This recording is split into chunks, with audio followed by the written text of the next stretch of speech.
एक महीना इबादत का महीना बना लो मेरे भाई। जब अल्लाह ने 12 महीनों में इस एक महीने को चुन लिया है कुरान को नाजिल करने के लिए, भाई अल्लाह अगर चाहता तो कुरान को शाबान में उतार देता, शव्वाल में उतार देता, मुहर्रम में उतार देता, मगर अल्लाह ने रमजान में उतारा। और नाम लेकर के अल्लाह ने कुरान में कहा शाहरु रमजान अल्लज़ी उन्ज़िला फ़ीहिल कुरान, रमजान के महीने में कुरान को उतारा गया है। इस एक महीने को जब अल्लाह ने कुरान का महीना बनाया है तो हम और आप इस एक महीने में कुरान से जुड़ जाएं मेरे भाइयों। तिलावत करो कुरान की, मेरी माँ और बहनों, तिलावत भी करो। 2 तरह की तिलावत, फार्मूला दे रहा हूं, रमजान 3 दिन के बाद शुरू होने वाला है, फार्मूला दे रहा हूं, कोशिश करो इस रमजान में इस फार्मूले पर अमल करें। जब कुरान की तिलावत करो तो 2 तरह से तिलावत करो। एक तिलावत करो सिंपल तिलावत, तिलावत यानी पढ़ रहे हैं आप, अलिफ लाम मीम पढ़ लिया आपने, सयकुल पढ़ लिया, तिलकर रसूल पढ़ लिया, एक एक पारा 2-2 पारा जितना पढ़ सकते हैं आप तिलावत करें। एक तिलावत सिंपल करें, एक तिलावत आप करें तर्जमा के साथ। आसनुल बयान एक तफसीर है, आमतौर से मिल जाती है, आप उसका मुताला कर सकते हैं। तफसीर इब्ने कसीर आमतौर से मिल जाती है, उसका मुताला कर सकते हैं। कोई भी अच्छी सी मुस्तनद तफसीर ले लें आप, और तर्जमा और तफसीर के साथ जितना हो सके 1 पेज 2 पेज 5 पेज कुरान को समझ करके पढ़ना शुरू करें। इस रमजान में आप ये 2 तरीके की कुरान की तिलावत करें, और मोबाइल से जहां तक हो सके दूर रहें। और रमजान का महीना सिर्फ भूख और प्यास का महीना नहीं है। 14-15 घंटे आपके भूखे और प्यासे रहने से रमजान का हक अदा होने वाला नहीं है। रमजान को गुनाहों से बचने का महीना बनाइए। हमने ये भी देखा है, साहब दिन में रोजा रख रहे हैं, रात में बैठ करके फिल्में देखी जा रही हैं। इसलिए रमजान में इन तमाम फजूल चीज़ों से मेरे प्यारे भाइयों और मेरी माँ और बहनों, हम अपने आप को बचाएं, अपनी नज़रों की हिफाजत करें, अपनी ज़ुबान की हिफाजत करें। मेरे प्यारे साथियों, ये ज़िंदगी अल्लाह की अमानत है, ये ज़िंदगी अल्लाह की अमानत है। इसको अल्लाह को राज़ी करने के लिए गुजारो। अगर गुनाहों की दुनिया में हम और आप रहे हैं तो अब से भी मौका है हम अल्लाह से तौबा कर लें, माफ़ी मांग लें, बाज आ जाएं। याद रखो, गुनाह की जो दुनिया है, गुनाह की जो ज़िंदगी है, वो हमें और आपको जलील करने वाली है। वो दुनिया में भी जलील करेगी, आखिरत में भी जलील करेगी। अपने आप को गुनाहों से बचाओ मेरे भाइयों। आने वाला रमज़ान का महीना हमें एक चांस दे रहा है, एक मौका दे रहा है कि हम अल्लाह से सच्ची तौबा कर लें। नबी ने बद्दुआ की है उस इंसान के लिए, जिब्रील अमीन ने बद्दुआ की है, और नबी ने उस बद्दुआ पर आमीन कहा है जो रमज़ान का महीना पाले और अपनी बख्शिश न करवा सके। रमज़ान का वो बाबरकत महीना बस हम पर साया फगन होने वाला है। कुरान का 22वां पारा उठाइए, 21वें पारे की आखिरी आयतें और 22वें पारे की शुरुआती आयतें देखिए। हुक्म तो दिया जा रहा है नबी की बीवियों को, खिताब तो किया जा रहा है नबी की बीवियों को, मगर उनके जरिए पूरी उम्मत को कुछ पैगाम दिया जा रहा है। या अय्युहन नबिय्यु कुल लिअज़वाजिका इन कुन्तुन्ना तुरिदनल हयातद दुनिया व ज़ीनतहा फ़तआलैना उमत्तिकुन्ना व उसर्रिहुकुन्ना सराहन जमीला। ऐ नबी, अपनी बीवियों से कह दीजिए, अगर तुमको दुनिया चाहिए और दुनिया की दौलत चाहिए तो आ जाओ, मैं तुमको दुनिया की दौलत दे देता हूँ, लेकिन मैं तुमको तलाक दे देता हूँ, मैं तुमको छोड़ देता हूँ। मेरी माँ और बहनों, आज शौहर अगर हलाल तरीके से पैसा कमाता है, अगर शौहर मेहनत करके पैसा कमाता है, तो औरतों को रास नहीं आता। उनको ये लगता है हमारे अरमान पूरे नहीं हो सकते। आज कितनी औरतें हैं जो शौहर को मजबूर करती हैं कि वो उनका शौक पूरा करने के लिए नाजायज़ रास्ते अपनाए, हराम रास्ते अपनाए, गलत तरीके अपनाए। नबी अकरम की बीवियां जो इस उम्मत की माएँ हैं, जब अल्लाह के नबी की बीवियों ने एक मरतबा अल्लाह के नबी से डिमांड की कि हमारे खर्चे बढ़ने चाहिए, हमारी आमदनी बढ़नी चाहिए, हमें पैसा ज़्यादा मिलना चाहिए, मदीना की और औरतें बहुत आराम से रहती हैं, हमें भी आराम से रहने का हक़ है। जब उन्होंने अल्लाह के नबी से ये मुतालबा किया, तब कुरान की आयत नाजिल हुई। कुरान की यह आयत नाजिल हुई, और अल्लाह ने अपने नबी के ज़रिए अपने नबी की औरतों को ये पैगाम दिलवाया कि अगर तुमको दुनिया चाहिए और दुनिया की दौलत चाहिए तो आओ, मैं तुमको दुनिया की दौलत दे देता हूँ, मगर फिर तुमको नबी के घर में रहने का अधिकार नहीं। ऐ नबी की औरतों, अगर तुम्हें दुनिया की रंगीनी, दुनिया की दौलत, दुनिया की चकाचौंध चाहिए तो आ जाओ, मैं तुमको दुनिया की दौलत दे देता हूँ, लेकिन मैं तुमको अपने नबी के घर से, अपने घर से मैं तुमको निकाल देता हूँ। व इन कुन्तुन्ना तुरिदनल्लाह व रसूलहु व दारल आखिरा फ़इन्नल्लाह अअद्दा लिल मुहसिनाति मिनकुन्न अजरन अज़ीमा। और अगर तुम अल्लाह से मोहब्बत करती हो, रसूल से मोहब्बत करती हो और आखिरत में अपना घर बनाना चाहती हो तो ऐ नबी की बीवी हो, तुम नबी के साथ रहो, अच्छे काम करती रहो, अल्लाह के नबी के साथ रहोगी, तुम्हें अल्लाह जन्नत अता करेगा। हाँ, तुम्हें नबी के घर में ऐश व आराम तो नहीं मिलेगा, बहुत अच्छा घर तो नहीं मिलेगा, बहुत अच्छा खाना तो नहीं मिलेगा, लेकिन अगर तुम नबी के साथ नेकी का काम करती रहोगी तो अल्लाह का वादा है तुमको जन्नत ज़रूर मिलेगी। जब कुरान की ये दोनों आयतें नाजिल हुई, सही बुखारी की रवायत है, अल्लाह के प्यारे नबी सल्लल्लाहु अलैहि वसल्लम अपनी सबसे महबूब बीवी हज़रत आयशा के पास आए। आया आयशा, एक बात तुमसे कहना चाहता हूं। कहिए अल्लाह के नबी, क्या बात है?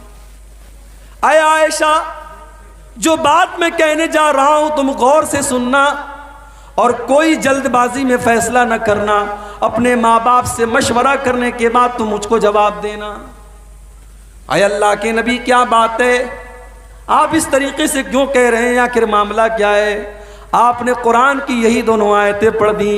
आपने हज़रत आयशा से पूछा, अय आयशा, अल्लाह ताला तुमको ऑप्शन दे रहा है, तुमको चॉइस दे रहा है, या तो तुम दुनिया की दौलत लेकर के अपने नबी से अलग हो जाओ या दुनिया की तकलीफ़ें उठा करके तुम नबी के साथ रहो। क्या करोगी आयशा? तुम्हारी चॉइस क्या है? मेरी प्यारी माँ बहनों, अम्मा आयशा ने क्या जवाब दिया था? आज वो जवाब मेरी प्यारी माँ बहनों हमारे और आपके गाल पे थप्पड़ है। आज हम दुनिया के पीछे मर रहे हैं, दुनिया के लिए खट रहे हैं, दुनिया के लिए तड़प रहे हैं। आज हमारी माएँ बहनें हज़रत आयशा के इस जवाब को सुनकर के सोचे कि आज हम कहाँ खड़े हैं। अम्मा आयशा फरमाती हैं, अय अल्लाह के नबी, अफी हाज़ा अस्तामिरु अबवैया, अय अल्लाह के नबी, क्या इसके बारे में मुझे अपने माँ बाप से मशवरा लेना पड़ेगा? नहीं नहीं, अय अल्लाह के नबी, मुझे अपने माँ बाप से मशवरा लेने की ज़रूरत नहीं है। अय अल्लाह के नबी, मेरा जवाब बिल्कुल क्लियर है, मेरा जवाब बिल्कुल वाज़ेह है। मैंने अल्लाह को चुन लिया, मैंने रसूल को चुन लिया, मैंने जन्नत को चुन लिया। मुझे नहीं चाहिए दुनिया का ऐश व आराम, मुझे नहीं चाहिए अच्छा घर बार, मुझे नहीं चाहिए अच्छा खाना।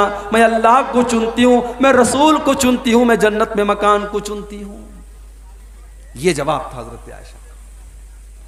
उसके बाद अब कुरान का 21वां पारा खत्म हो रहा है। या निसा अन्नबी मैयात मिनकुन्ना बिफाहिशतिन मुबय्यनतिन युज़ाफ लहल अज़ाबु। ऐ नबी की बीवियों, अगर तुमने कोई बेहयाई का काम किया तो तुमको डबल सजा दी जाएगी। वकान ज़ालिका अलल्लाहि यसीरा, और अल्लाह ताला के लिए कोई मुश्किल काम नहीं है। जिसका मकाम जितना बड़ा होगा उसके गुनाह की सजा भी उतनी ज़्यादा होगी। गलत काम आम आदमी करे तब भी गलत है, और आलिम दीन करे तब भी गलत है, लेकिन आलिम दीन अगर गलत काम करेगा तो अल्लाह की पकड़ ज़्यादा होगी कि तुम आलिम थे, तुम तो जानते थे, तुमने ये गलत काम क्यों किया, उसको अल्लाह के ज़्यादा जवाब देना। अब यहां से कुरान का 22वां पारा शुरू हो रहा है। बड़े गौर से सुनिएगा, समाज और सोसाइटी की इस्लाह कैसे हो सकती है, अल्लाह ने तरीका बताया है कुरान की आयतों में। वमन यक़नुत मिनकुन्ना लिल्लाहि व रसूलिही व तामल सालिहा, और ए नबी की औरतों, तुम में से जो अल्लाह ताला की फरमा बरदार होगी, जो रसूल की फरमा बरदार होगी। यहां अल्लाह ने कुनूत का लफ्ज इस्तेमाल किया। कुनूत जानते हैं? दुआए कुनूत हम लोग पढ़ते हैं वित्र की नमाज में। यह मुसीबत आने पर हम कुनूत नाज़िला पढ़ते हैं। कुनूत का मतलब होता है अल्लाह की ताबेदारी करना, अल्लाह की फर्मा बरदारी करना, अल्लाह की परमानेंट बात मानना। तो यहाँ कुनूत का लफ्ज इस्तेमाल किया गया है, यानी अल्लाह ताला ये कह रहा है कि ऐ मेरे नबी की औरतों, अगर तुम अल्लाह और उसके रसूल की परमानेंट फर्मा बरदारी करोगी और नेक अमल करोगी तो हमने तुम्हारे लिए जन्नत को तैयार करके रखा है। उसके बाद फरमाया या निसा अन्नबी लस्तुन्ना कअहदिम मिनन निसा, ऐ नबी की औरतों तुम आम औरतों की तरह नहीं हो। इन तक़ैतुन्ना, अगर तुम अल्लाह से डरती हो, फला तख़ज़ान बिलक़ौल, तो तुम अपनी आवाज़ में लचक पैदा न करो। किसी गैर मर्द के साथ बात करने के टाइम तुम्हारी आवाज़ में लचक पैदा न हो। मोबाइल पर आज जाहिर है हर घर में मोबाइल है, लड़कियों के पास भी मोबाइल है, माँ के पास भी मोबाइल है, बेटी के पास भी मोबाइल है। मोबाइल पर कभी किसी अनजान नंबर से भी कॉल आ सकता है, किसी गैर मर्द का भी कॉल आ सकता है। अब एक मुसलमान औरत क्या मोबाइल इस्तेमाल ना करे? नहीं करेगी, इस्तेमाल तो कर सकती है, लेकिन इस्तेमाल करने का तरीका क्या है? कुरान करीम ने 1400 साल पहले बता दिया कि एक औरत अगर मोबाइल पर किसी गैर मर्द से बात करे तो कैसे करे। फरमाया तेरी आवाज में लचक ना हो, तेरे अंदाज में कशिश ना हो, तेरे अंदाज में सख्ती हो, तू कड़क अंदाज में बात करे, तू कठोरता के साथ बात करे, ताकि सामने वाले को यह ना लगे कि मुझे सिग्नल मिल रहा है और मेरी दाल यहां गल सकती है, मेरा मसला यहां हल हो सकता है। जब औरत कड़क अंदाज में बात करेगी सामने वाला समझ जाएगा यहां मेरी दाल गलने वाली नहीं है। औरत की आवाज के अंदर भी एक कशिश होती है। बिहार में बाज़ इलाकों में मैंने सुना मर्दों के मजमे में औरत तकरीर कर रही है, अल्लाह माफ करे। मुशायरे होते हैं, शायरात आती हैं, और मुझे कहने दीजिए जब शायरात आती हैं मुशायरों में तो उनकी शायरी सुनी कम जाती है और देखी ज्यादा जाती है। उनके लटके झटके और उनकी जुल्फें और उनके चेहरे के जो नशेब व फराज होते हैं उसको ज्यादा देखा जाता है, नौजवानों को बड़ा मजा आता है। मेरे भाइयों, औरत की आवाज के अंदर भी एक कशिश है, और इसीलिए अल्लाह कह रहा है अपने नबी की बीवियों से फला तख़ज़ान बिलक़ौल, तुम गैर मर्दों से बात करने के टाइम अपनी आवाज में लचक पैदा न करो। फ़यत्मअल्लज़ी फ़ी क़ल्बिही मरज़ुन, सामने वाले के दिल में अगर बीमारी है, शहवत की बीमारी है, तो वो तुम्हारे बारे में कहीं गलत ख्याल न उसके दिल में आ जाए। लेकिन कड़क अंदाज में बात करने का ये मतलब नहीं है कि आप बदतमीजी करें, आप गाली गलौज करें। वक़ुल्न क़ौलन मारूफ़ा, जो भी बात करो सही बात करो, दस्तूर के मुताबिक करो, दुरुस्त बात करो, अच्छी बात करो। तो पहले हुक्म दिया कि तुम्हारी आवाज में लचक पैदा ना हो। अब उसके बाद कहा जा रहा है वक़र्न फ़ी बुयूतिकुन्ना, और ऐ नबी की औरतों तुम अपने घरों के अंदर रहा करो।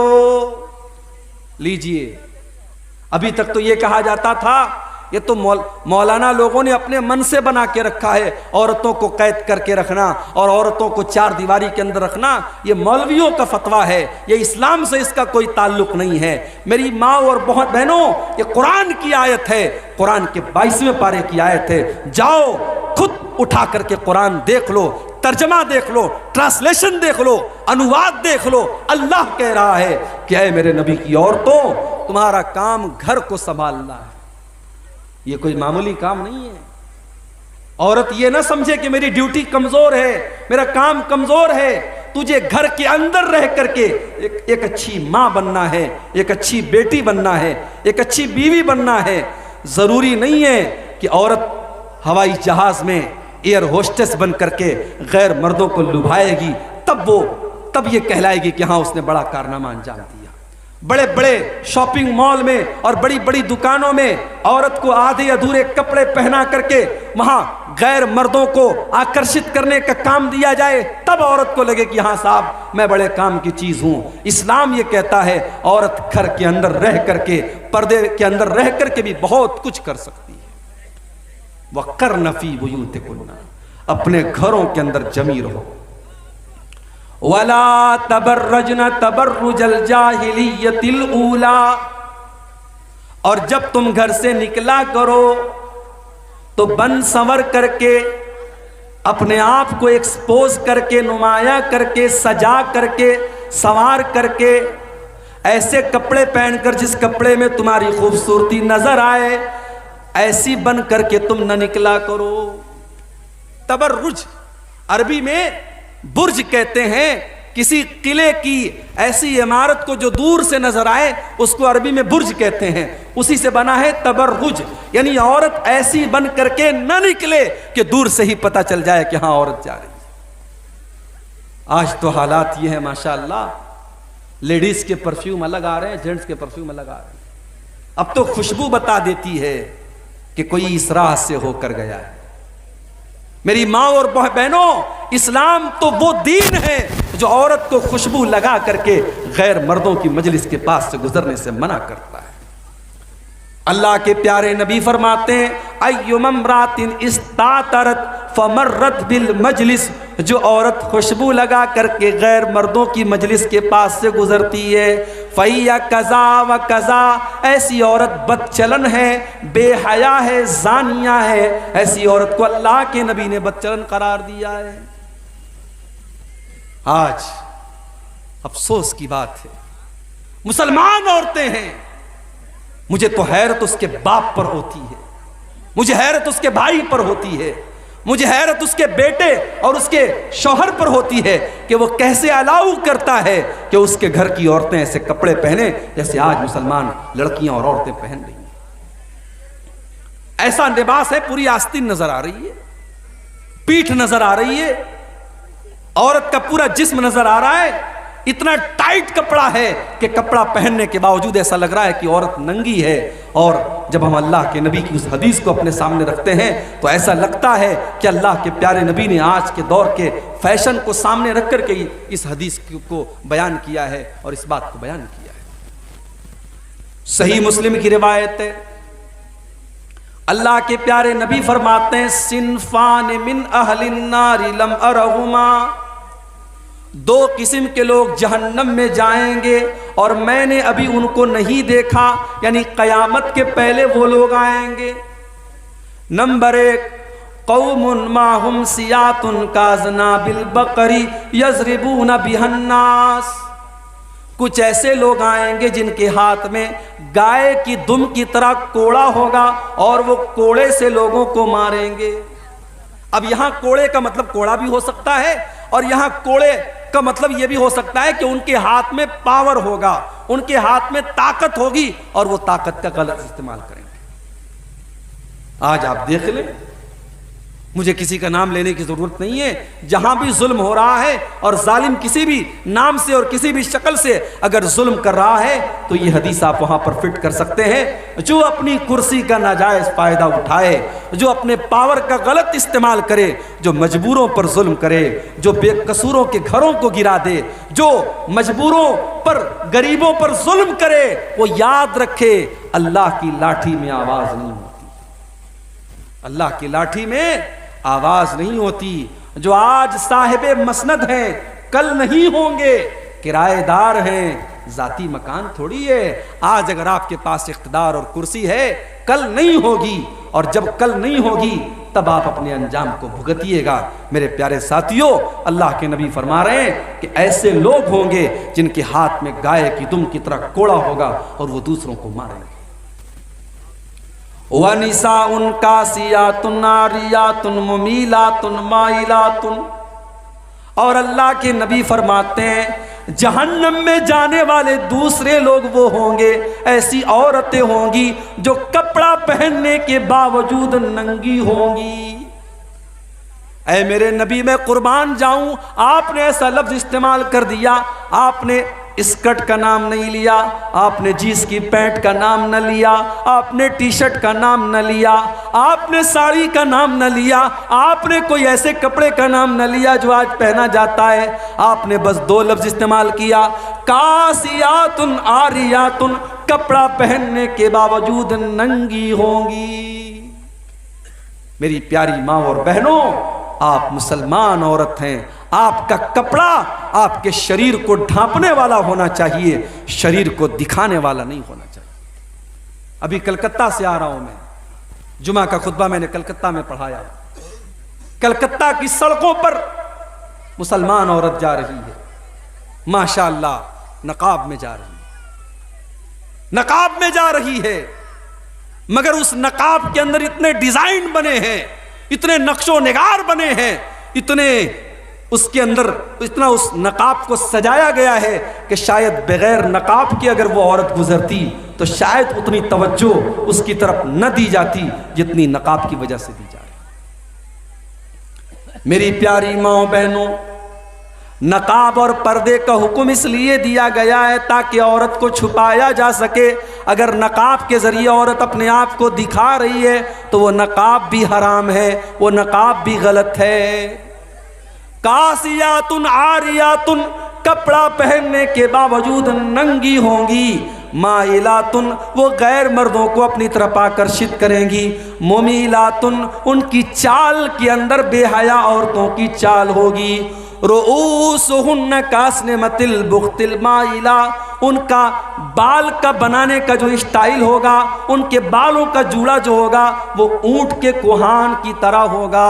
वो अपने बालों का जूड़ा ऐसे बनाएंगी जैसे ऊंट का कोहान होता है। ला यदखुलनल जन्ना, ऐसी औरतें जन्नत में नहीं जाएंगी, और जन्नत में जाना तो बहुत दूर की बात है। वला यजिदना रिहा, वो जन्नत की खुशबू भी नहीं पाएंगी।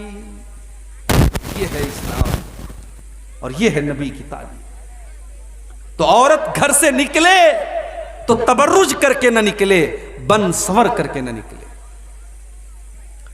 नबी अकरम का दौर है, मस्जिद में नमाज के लिए औरतें भी आया करती हैं, मर्दों के पीछे औरतों की सब लगती है। नमाज खत्म होती है, मर्द हजरात भी मस्जिद से निकल रहे हैं, औरतें भी निकल रही हैं। अल्लाह के प्यारे नबी की नजर पड़ गई, आपने देखा कि मर्दों और औरतों की भीड़ आपस में गुडमुड हो रही है, मिल रही है। आपने बड़े गुस्से में औरतों से कहा, इस्ताखिरना, अय औरतों तुम पीछे हट जाओ। लैसा लकुन्ना अन तहफुकन तरीक, बीच रास्ते में से चलना तुम्हारा काम नहीं है। औरतों पीछे हटो, तुम्हारा काम बीच रास्ते में से चलना नहीं है, मर्दों से सट करके चलना नहीं है। अलैकुन्ना बिहाफातित तरीक, अय औरतों तुम किनारों से चलो, तुम रास्ते के किनारों से चलो, बीच रास्ते में से न चलो। ओ मेरी प्यारी माँ बहनों, वो रात रात भर जलसे और तकरीरें सुनने वाली औरतें तो नहीं थी। उन्होंने नबी की हदीस को सुना, उन्होंने नबी के जुमले को सुना। हदीस के अल्फाज हैं, फकानतिल मरअतु तल्तसिqu बिल जिदार। नबी का एक जुमला सुनने के बाद औरतों ने अल्लाह के नबी की बात पर अमल किया और इतना किनारे से चल रही थीं कि बाज़ औरतें दीवार से चिपक करके चलती थीं और उनका कपड़ा दीवार में फंस जाया करता था। नबी ने एक जुमला इस्तेमाल किया और उनके पर्दे का ये आलम था, उनकी इताअत का ये आलम था। मेरे प्यारे साथी, वला तबर्रजना तबर्रुजल जाहिलियतिल ऊला, ऐ नबी के घर की औरतों तुम बन सवर करके न निकला करो। वह अकीमन सला, और तुम नमाज कायम किया करो। रमज़ान का महीना आने वाला है। ओ मेरी प्यारी माँ बहनों, अगर आप नमाज नहीं पढ़ती हैं, कम से कम रमज़ान में शुरू कर दीजिए और कोशिश कीजिए कि रमज़ान में एक वक्त की नमाज भी क़ज़ा न होने पाए। इंशाअल्लाह अगर आपने एक महीना नमाज की पाबंदी कर ली तो मुझे पूरी उम्मीद है कि आप अगर रमज़ान भर नमाज पढ़ सकती हैं, एक महीना 5 टाइम की नमाज पाबंदी से पढ़ सकती हैं, तो साल के बाकी 11 महीने भी आप नमाज की पाबंदी कर सकती हैं। बहाने मत कीजिए, नमाज न पढ़ने का कोई बहाना नहीं है हमारे पास। नबी के दौर की औरतें गैस के चूल्हे पर खाना नहीं बनाती थी। नबी के दौर की औरतें नल से पानी नहीं भरती थी। उस जमाने के बच्चों को डायपर इस्तेमाल नहीं कराया जाता था। उस जमाने में भी बच्चे पलते थे, औरतें सारे काम करती थीं और नमाज की पाबंदी भी करती थी। इसलिए नमाज न पढ़ने का हमारे और आपके पास कोई बहाना नहीं है। मेरे अभी सीरिया के अंदर जो जलजला आया था उसमें एक 6 या 7 साल की बच्ची ने, जो 3 दिन तक बेहोश थी मलबे के नीचे, जब उसको निकाला गया और होश में आई है वो लड़की, तो 6 या 7 साल की वो बच्ची होश में आने के बाद पहला जो लफ्ज उसके मुंह से निकलता है, पहला जो जुमला उसके मुंह से निकलता है, वो क्या कहती है? कम मिन सलातिन ज़य्यातुहा, कम मिन सलातिन तरक्तुहा, पता नहीं कितनी नमाजें मेरी छूट गई। 6 या 7 साल की बच्ची को इस बात की टेंशन है, इस बात की फिक्र है कि मेरी कितनी टाइम की नमाजें छूट गई। अल्लाह अकबर। आज हम हट्टे कट्टे हैं, तंदुरुस्त हैं, जवान हैं, हमारी माए बहनों का भी यही हाल है, हमारे मर्दों का भी यही हाल है, नमाजें छूट रही हैं, कोई फर्क नहीं पड़ रहा। रमजान का महीना 4-5 दिन में शुरू हो रहा है मेरे भाइयों। आइए हम इस रमजान को अपनी जिंदगी में एक बेहतरीन तब्दीली का महीना बनाएं। अगर आज तक हम नमाज नहीं पढ़ते थे तो आने वाले रमजान में हम नमाज शुरू करते हैं। रमजान में सब चेंज हो जाता है ना भाई। सुबह को 4 बजे कौन उठ करके नाश्ता करता है? नाश्ता तो सुबह 9-10 बजे होता है ना। ये सुबह 4 बजे कौन सा नाश्ता हो रहा है? रमजान में हम सुबह 4 बजे उठ करके खाना खा रहे हैं। दोपहर का खाना हमारी आदत होती है, मगर रमजान के 1 महीना हम दोपहर में कुछ नहीं खाते, सीधे शाम को खाते हैं इफ्तार के टाइम। खाने का टाइम चेंज हो गया, सोने का टाइम चेंज हो गया, नाश्ता का टाइम चेंज हो गया, दोपहर का खाना हम खाना बंद कर देते हैं। ओ मेरी प्यारी माओ बहनों, रमजान का महीना हमें यह सबक देता है कि अगर हम अपने आप को परिवर्तन करना चाहें, अपने आप को चेंज करना चाहें, अपने आप को बदलना चाहें, तो कोई मुश्किल काम नहीं है। जो बीड़ी पीता है, जो सिगरेट पीता है, जो किसी भी तरीके की गलत आदत में पड़ा हुआ है, अगर वो अपनी आदत को बदलना चाहता है तो रमजान का महीना सबक दे रहा है कि तू बदलना चाहता है तो बदल सकता है। बदलो अपने आप को, अपनी बुरी आदतों पर कंट्रोल पाओ और अपनी अच्छी आदतों को बढ़ाओ। मेरे प्यारे साथियों, अल्लाह कह रहा है वो अकीमनस सलाह, और तो नमाज कायम करो, वह आतीन ज़का, और ज़कात अदा करो, ज़कात अदा करो। बीवी के पास जेवरात हैं, मसला आता है हमारे पास, मौलवी साहब मेरी बीवी जेवर लेके आई है मायके से, उस जेवर की ज़कात मुझे निकालनी है या बीवी को निकालनी? मसला आता है ना, सवाल आता है हमारे पास। तो मसला सुन लो, जेवर की मालिक अगर औरत है, जेवर औरत का है, तो कायदे से ज़कात तो औरत को देनी चाहिए, मगर चूंकि औरत की अलग से कोई आमदनी नहीं है, शौहर ही उसको कमा के ला के देता है, इसलिए अगर शौहर निकाल दे ज़कात तो ज़कात अदा हो जाएगी। लेकिन अगर शौहर के पास इतना पैसा न हो कि वो उस जेवरात की ज़कात निकाले, तो औरत के लिए लाजिम है कि वो जेवर की ज़कात निकाले। और अगर उसके पास कैश रकम नहीं है तो उसी जेवर में से कुछ जेवर बेच करके निकाले। लेकिन अगर 7.5 तोला सोना या 52.5 तोला चांदी या उससे ज़्यादा की अगर उसके पास जेवरात हैं, सोना चांदी है, तो उसको ज़कात देनी पड़ेगी। अल्लाह ने औरतों का नाम लेकर के कहा वह आतीन ज़का, तुम्हें ज़कात अदा करना है। वह अतीन अल्लाह व रसूलहू, और ऐ मुसलमान औरतों तुम अल्लाह की इताअत करती रहो, रसूल की इताअत करती रहो। इन्नमा युरीदुल्लाहु लियुज़िबा अन्कुमुर रिजसा अहलल बैति व युतहिरकुम ततहीरा।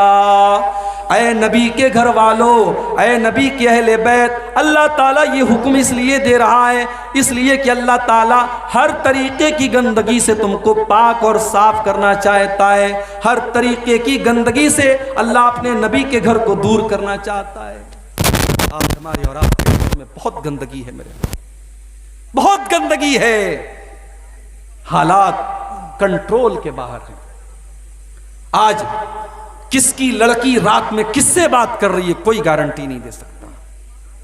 कौन सा ऐसा गांव है जहां ज़नाकारी के वाकयात न हो रहे हो। बचा लो अपने बच्चों को मेरे भाइयों, बचा लो अपनी बच्चियों को। इस जहरीले माहौल में अपनी बच्चियों को बचपन से ही पर्दा सिखाओ, शर्म हया का सबक दो, अपनी बच्चियों को बताओ गलत क्या है और सही क्या है। और ये काम माँ करेगी, और माँ तब करेगी जब माँ खुद सही होगी। जब माँ खुद पर्दा करेगी तब बच्ची को पर्दा सिखाएगी। जब माँ खुद हया वाली होगी तब बच्ची को हया सिखाएगी। जो औरत खुद बेपर्दा रहती हो, बेहया रहती हो, वो बच्ची को क्या सबक देगी। आज पूरे हिंदुस्तान में खबरें आ रही हमारे पास, मुसलमान लड़कियां मुर्तद हो रही हैं, इस्लाम को छोड़ करके गैर मजहब में दाखिल हो रही हैं, गैर मुस्लिमों के चंगुल में फंस रही हैं, अपनी इज्जत का सौदा कर रही हैं, इस्लाम का सौदा कर रही हैं। और कौम बेचारी सोई पड़ी है, कौम सोई पड़ी है। हमें तो बिरयानी खाने से फुर्सत नहीं है, हमें तो शादियों में बेहतरीन खाना खाने से फुर्सत नहीं है। मेरे प्यारे साथियों, कभी फुर्सत मिले तो इन मुद्दों पर भी गौर करने की जरूरत है। मैं अक्सर अपनी हर तकरीर में कहता हूं कि आज हमारी औरतों को दीन की बातें जितनी पहुंचनी चाहिए नहीं पहुंच पा रही, औरतों को जितनी दीन की बातें मिलनी चाहिए नहीं मिल पा रही हैं। आज आप देखिए, जुमा की नमाज आपके गांव में होती है, आज कितनी मस्जिदें हैं जहां औरतों का इंतजाम नहीं है जुमा के अंदर। आपके गांव में है? नहीं है। क्यों नहीं है भाई? क्या औरतों को दीन सीखने का हक नहीं है? क्या साल का एक जलसा काफी है उनको दीन की बात बताने के लिए? मर्द हजरात तो फिर भी जलसे जुलूस में चले जाते हैं, औरतें दीन की बातें बहुत कम सुनती हैं। और आज कितनी औरतें हैं जिनको पता ही नहीं कि ईमान क्या है, तौहीद क्या है, शिर्क क्या है, इस्लाम को कौन कौन सी चीजें बर्बाद कर देती हैं। आज औरतों के अंदर इतनी जिहालत है, अल्लाह माफ करे। आज शिर्क हो रहा है। आपकी शेरशाबादी बिरादरी के अंदर मैंने देखा औरतें शिर्क कर रही हैं, तावीज पहना जा रहा है, कब्रों पे जाके सजदा किया जा रहा है, गले में तावीज पहना जा रहा है। आज ये तमाम काम हमारे घर की औरतें कर रही हैं और हम और आप सोए पड़े हैं। मेरे प्यारे साथियों, अपने घर की औरतों को भी दीन की तालीम सिखाओ। इसीलिए अल्लाह के नबी ईदैन की नमाज में, ईद और बकरीद की नमाज में खास तौर से हुक्म देते थे औरतों को ईदगाह जाने का। आपने बड़ी सख्ती से फरमाया कि औरतों को ईदगाह लेके जाओ, यहां तक कि अगर ये औरतें हैज की हालत में हो, नापाकी की हालत में हो, तब भी उनको ईदगाह लेके जाओ। वो मुसल्ले से दूर रहेंगी, किनारे बैठी रहेंगी, मगर इमाम की दुआ में शामिल रहेंगी। यहां तक आपने फरमाया अगर किसी औरत के पास चादर नहीं है, दुपट्टा नहीं है, अपनी पड़ोसन से, अपनी बहन से उधार ले ले, मगर वो ईदगाह में जरूर जाए, वो ईद और बकरीद की नमाज में शामिल हो। ये ताकीद की है जनाब मोहम्मद रसूलुल्लाह सल्लल्लाहु अलैहि वसल्लम ने। मेरे प्यारे साथियों, आज हमें और आपको अपने बहन बेटियों की इस चीज पर भी तवज्जो देने की जरूरत है। आज अफसोस की बात है, आज का मर्द भी बेगैरत बन गया है, घर में बेहयाई हो रही है, मर्द को कोई फर्क नहीं पड़ रहा है, मर्द की पेशानी पर कोई बल नहीं पड़ रहा है। याद रखो, जिस भाई की बहन बेपर्दा घूम रही है और भाई को कोई फर्क नहीं पड़ता, जिस शौहर की बीवी बेपर्दा घूम रही है और शौहर को मजा आता है, और जिस बाप की बेटी टाइट कपड़े पहन करके घूम रही है और बाप को कोई फर्क नहीं पड़ता, वो भाई, वो बाप, वो शौहर बेगैरत है, वो दयूस है। और अल्लाह के प्यारे नबी ने फरमाया कि 3 लोग ऐसे होंगे कयामत के दिन जिनकी तरफ अल्लाह ताला न तो देखेगा, न बातचीत करेगा, न पाक साफ करेगा। वो कौन से 3 लोग होंगे? नंबर 1, अल-आक़ लिवालिदैहि, अपने माँ बाप को सताने वाला। नंबर 2, वल मरअतुल मुतरज्जिला, मर्दों की नकल करने वाली औरत। और नंबर 3, वह दयूस, बेगैरत मर्द, जिसके घर में बेगैरती हो रही हो और उसको कोई फर्क ना पड़ता। अल्लाह गैरत वाला है, नबी गैरत वाले हैं, सहाबा गैरत वाले हैं। अपने अंदर भी गैरत पैदा करो, शर्म व हया पैदा करो, और जब आपके अंदर गैरत होगी तब आप अपने घर की औरतों को भी गैरत वाला बनाएंगे। अपने घर के अंदर कोई बेपर्दगी आप बर्दाश्त नहीं करेंगे। तो अल्लाह ने फरमाया कि ऐ नबी की औरतों, अल्लाह ताला हर तरीके की गंदगी से तुमको दूर करना चाहता है। अब यहां पर जो आखिरी आयत है कुरान के 22वें पारे में, जो जहां अल्लाह ताला अपने नबी को की बीवियों को जो हुक्म दे रहा है, वहां पे आखिरी बात जो अल्लाह ने कही, वज़कुरना मा युतला फी बुयूतिकुन्ना मिन आयातिल्लाहि वल हिकमा। ऐ नबी की औरतों, तुम्हारे घरों में जो कुरान पढ़ा जाता है और जो हदीस पढ़ी जाती है उसको तुम याद किया करो, उसका जिक्र किया करो, उसको दोहराया करो, इसी में तुम्हारी भलाई है। रमज़ान का महीना आ रहा है, एक गुजारिश करना चाहता हूं अपने नौजवानों से, हो सके और पॉसिबल है, मुमकिन है, आप एक महीना फेसबुक को छोड़ दीजिए, एक महीना टेलीग्राम को छोड़ दीजिए, एक महीना इंस्टाग्राम को छोड़ दीजिए, और एक कदम और आगे बढ़ के कहूं, एक महीना यूट्यूब को भी छोड़ दीजिए। आप कहेंगे मौलवी साहब यूट्यूब पर तो आपकी तकरीर सुनते हैं, मुझे बहुत अच्छी तरीके से पता है। वो अब्दुल गफ्फार साहब को देखते देखते कब कैटरीना कैफ आ जाती है पता भी नहीं चलता। बड़ा होशियार है यूट्यूब। हम लोग बोलते ना हमारे मोबाइल पर बड़ी गंदी तस्वीरें आती है, वो गंदी तस्वीरें क्यों आती हैं? जो आप देखते हैं यूट्यूब वही दिखाता है। आपने एक वीडियो देखना शुरू किया, यूट्यूब बहुत होशियार है, वो समझ गया आपको क्या पसंद है, आप जो देखेंगे वही आपको दिखाएगा। एक महीना इबादत का महीना बना लो मेरे भाई। जब अल्लाह ने 12 महीनों में इस एक महीने को चुन लिया है कुरान को नाजिल करने के लिए, भाई अल्लाह अगर चाहता तो कुरान को शाबान में उतार देता, शव्वाल में उतार देता, मुहर्रम में उतार देता, मगर अल्लाह ने रमजान में उतारा।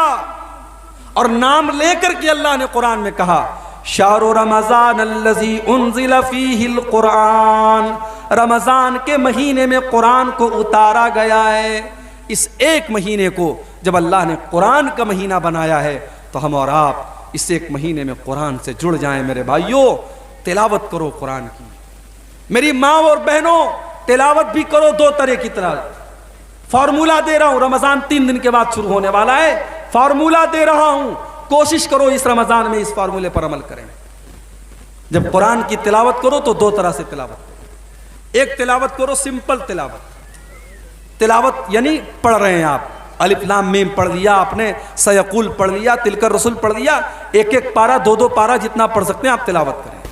एक तिलावत सिंपल करें, एक तिलावत आप करें तर्जमा के साथ। आसनुल बयान एक तफसीर है, आमतौर से मिल जाती है, आप उसका मुताला कर सकते हैं। तफसीर इब्ने कसीर आमतौर से मिल जाती है, उसका मुताला कर सकते हैं। कोई भी अच्छी सी मुस्तनद तफसीर ले लें आप, और तर्जमा और तफसीर के साथ जितना हो सके 1 पेज 2 पेज 5 पेज कुरान को समझ करके पढ़ना शुरू करें। इस रमजान में आप ये 2 तरीके की कुरान की तिलावत करें, और मोबाइल से जहां तक हो सके दूर रहें। और रमजान का महीना सिर्फ भूख और प्यास का महीना नहीं, 14-15 घंटे आपके भूखे और प्यासे रहने से रमजान का हक अदा होने वाला नहीं है। रमजान को गुनाहों से बचने का महीना बनाइए। हमने ये भी देखा है, साहब दिन में रोजा रख रहे हैं, रात में बैठ करके फिल्में देखी जा रही हैं। मैं कर्नाटक में गया पिछले साल रमजान में, वहां एक नौजवान मेरे पास आया, बोला मौलवी साहब एक फिल्म है, उसमें अल्लाह के नबी के दौर की कहानी को दिखाया गया है, फिल्म का नाम है द मैसेज। तो बोला कि मौलवी साहब इस फिल्म को देखना कैसा है? मैंने कहा कि ये बताइए कि जो फिल्म आप बता रहे द मैसेज, उसमें सहाबा की तस्वीर भी आई है? कहा कि हाँ, सारे सहाबा को तो उसमें नहीं दिखाया गया है, हजरत अबू बकर, हजरत उमर, हजरत उस्मान, हजरत अली का चेहरा ढांक के दिखाया गया है, मगर बहुत सारे सहाबा को उसमें फिल्माया भी गया है, जैसे हजरत हमजा हैं, हजरत बिलाल हैं, तो उनको दिखाया गया उसमें। मैंने कहा एक बात बताऊं आपको, चलो 2 मिनट के लिए मान लो कि फिल्म की स्टोरी सही है, फिल्म में जितना कुछ बताया गया है सब बिल्कुल सही है, मगर आपने अगर उस फिल्म में हजरत बिलाल को देख लिया तो जब भी हजरत बिलाल का नाम आएगा तो आपको उसी फिल्म वाले बिलाल याद आएंगे। जब भी हजरत हमजा का नाम याद आएगा आपको लगेगा हमजा वही है जो मैंने द मैसेज फिल्म में देखा था। मैंने कहा यह बिल्कुल भी मुनासिब नहीं है कि सहाबा के ऊपर बनी हुई फिल्में हम देखें। सहाबा की सीरत को समझने के लिए हम ऑडियो सुन सकते हैं, तकरीरें सुन सकते हैं, किताबें पढ़ सकते हैं, लेकिन सहाबा के नाम पर जो फिल्में बनेगी वो मुनासिब नहीं है। तो रमज़ान के महीने में वहाँ कर्नाटक में लोगों ने बताया कि बड़े शौक से लोग देखते हैं और लोगों को ये लगता है कि साहब रमज़ान का महीना है तो ये वाली फिल्म देखना, इसमें बड़ा सवाब का काम है। तो ये कोई सवाब का काम नहीं है। कुछ दिनों तक अर्तगरल गाजी के नाम से एक मूवी आई थी, उसमें बड़ी बहादुरी के वाक़यात दिखाए जा रहे थे। हमारे बाज नौजवान बड़े शौक से उसको देख रहे थे कि साहब ये तो बड़ी बहादुरी की बातें हैं। फिल्म होती है, उसमें कहीं ना कहीं गड़बड़ी होती है। इसलिए रमज़ान में इन तमाम फजूल चीज़ों से मेरे प्यारे भाइयों और मेरी माँ और बहनों, हम अपने आप को बचाएं, अपनी नज़रों की हिफाजत करें, अपनी ज़ुबान की हिफाजत करें और कोशिश करें कि ये जो रमज़ान 2023 का आने वाला है ये हमारी ज़िंदगी का सबसे बेहतरीन रमज़ान बन जाए। हम में से बहुत सारे लोग पिछले साल रमज़ान में हमारे साथ थे, इस साल नहीं है, इस साल नहीं है। किसी एक्सीडेंट में इंतकाल हो गया। अभी बनारस में हमारे एक रिश्तेदार हैं, हमारे दोस्त हैं, उनकी बहन की शादी थी। बहन की शादी थी, बनारस से 300 किलोमीटर दूर से बारात आई थी, लड़के वाले आए थे, निकाह हुआ। उसके बाद 300 किलोमीटर दूर जहां लड़का जहां का रहने वाला था वहां वलीमा था। हमारे दोस्त और उनकी फैमिली वलीमा में गई। उनका जवान मामू जिसकी उम्र 20 से 25 साल रही होगी, उनका मामू और उनकी नानी, रास्ते में कार का एक्सीडेंट हुआ। कार डिवाइडर से जाके बहुत बुरी तरीके से लड़ गई। नानी और मामू दोनों सख्त जख्मी हुए, हॉस्पिटल में तकरीबन 15 दिन तक एडमिट रहे। उसके बाद मामू का इंतकाल हो गया। 20-25 साल का जवान लड़का, अभी जिसका रिश्ता लगा था, शादी होने वाली थी, वो हॉस्पिटल में उसने दम तोड़ दिया। आज शादी की खुशी के बाद पूरा खानदान रो रहा है।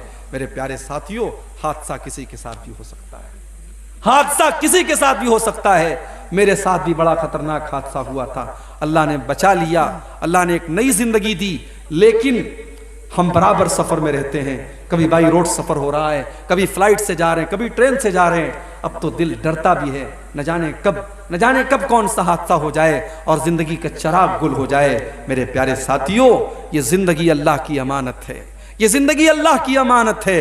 इसको अल्लाह को राजी करने के लिए गुजारो। अगर गुनाहों की दुनिया में हम और आप रहे हैं तो अब से भी मौका है हम अल्लाह से तौबा कर लें, माफ़ी मांग लें, बाज आ जाएं। याद रखो, गुनाह की जो दुनिया है, गुनाह की जो जिंदगी है, वो हमें और आपको जलील करने वाली है। वो दुनिया में भी जलील करेगी, आखिरत में भी जलील करेगी। अपने आप को गुनाहों से बचाओ मेरे भाइयों। आने वाला रमज़ान का महीना हमें एक चांस दे रहा है, एक मौका दे रहा है कि हम अल्लाह से सच्ची तौबा कर लें। नबी ने बद्दुआ की है उस इंसान के लिए, जिब्रील अमीन ने बद्दुआ की है और नबी ने उस बद्दुआ पर आमीन कहा है जो रमज़ान का महीना पाले और अपनी बख्शिश न करवा सके। रमज़ान का वो बाबरकत महीना बस हम पर साया फगन होने वाला है। आइए हम अल्लाह से दुआ करें, रब्बुल आलमीन उस माह मुबारक की हम सबको तैयारी करने की तौफीक अता फरमाए। रब्बुल आलमीन आज के इस जलसे में हमारे जो भाई बहन आए हैं, अल्लाह सबकी नेकियों को कबूल फरमाए, सबके गुनाहों को दरगुजर फरमाए। जो हम में बीमार हैं अल्लाह उनको शिफा अता फरमाए, जो रोज़ी रोटी से परेशान हैं अल्लाह उनके कारोबार में बरकत नसीब फरमाए। जब तक हम दुनिया में ज़िंदा रहें, इस्लाम पर ज़िंदा रहें, हम सबका खात्मा ईमान पर हो। आमीन। व आखिर दावाना अनिल हम्दुलिल्लाहि रब्बिल आलमीन। वस्सलामु अलैकुम व रहमतुल्लाह।